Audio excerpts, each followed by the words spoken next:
रामकृष्ण हरी माऊली या व्हिडिओमध्ये आपण महान संत तुकाराम महाराज यांच्या जीवनातील एक अत्यंत भाविक, प्रेरणादायी आणि भक्तीने भरलेली परीक्षा जाणून घेणार आहे. संत तुकाराम महाराजांचे जीवन म्हणजे भक्ती, नामस्मरण, संकटाशी झुंज आणि विठ्ठलावर अखंड विश्वास याचं जिवंत उदाहरण आहे. त्यांनी आयुष्यात खूप दुःख, अपमान सहन केला आणि कठीण प्रसंगही सहन केले, पण कधीही विठ्ठलाचं नाव सोडलं नाही. म्हणूनच आजही लाखो वारकरी त्यांना आपल्या हृदयात स्थान देतात. संत तुकाराम महाराज लहानपणापासूनच दयाळू आणि भक्तिमय स्वभावाचे होते. पण त्यांच्या आयुष्यात एक काळ असा आला की त्यांच्यावर दुःखाचा डोंगर कोसळला. दुष्काळ पडला, व्यापार बुडला, कर्ज वाढलं, घराची परिस्थिती अत्यंत बिकट झाली.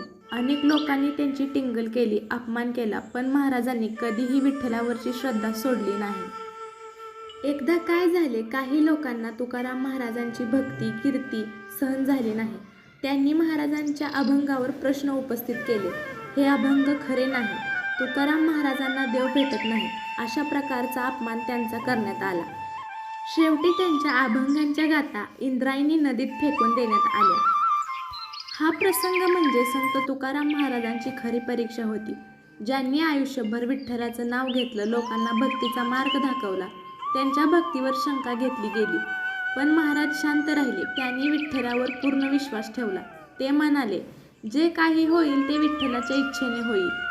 काही दिवसांनी एक अद्भुत चमत्कार घडला. इंद्रायणी नदीत फेकलेले अभंग पुन्हा पाण्यावर तरंगत वर आले आणि ते कोरडेच होते, असं वारकरी परंपरेत सांगितलं जातं. हा प्रसंग पाहून सर्वजण थक्क झाले. लोकांना समजलं की संत तुकाराम महाराजांची भक्ती खरी आहे आणि त्यांच्या अभंगामध्ये विठ्ठलाचं सर्वस्व आहे आणि सामर्थ्य देखील आहे.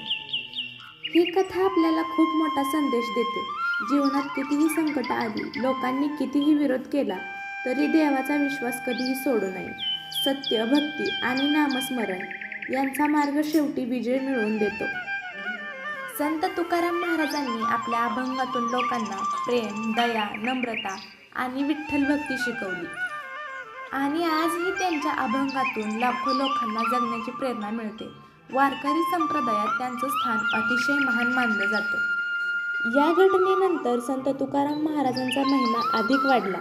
त्यांच्या अभंगांनी समाजाला नवा मार्ग दिला. त्यांनी जातीभेद, अहंकार, खोटेपणा, अन्यायांना विरोध केला. ते म्हणायचे की देवापर्यंत पोहोचण्यासाठी मोठेपणा, पैसा किंवा अहंकार लागत नाही, लागते ती फक्त खरी भक्ती आणि इच्छा. जर मनापासून देवाला भेटण्याची इच्छा असेल तर देव स्वतः आपल्याला भेटायला येतात.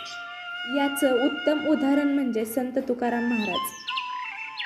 संत तुकाराम महाराजांच्या अभंगामध्ये जीवनाचं गूढ दडलेलं आहे. त्यांनी शिकवलं, संकटातही देवावर विश्वास ठेवा, दुसऱ्यांवर प्रेम करा, गरिबांची मदत करा, अहंकार सोडा आणि विठ्ठलाचं नाम सतत घ्या.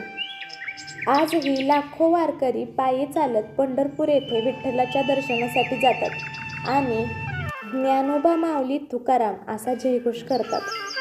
संत तुकाराम महाराजांच्या या अभंगांमुळे आजही महाराष्ट्राची भक्ती परंपरा जिवंत आहे. तुका मने धावा विठ्ठला, तोची संभाळी भक्तजना.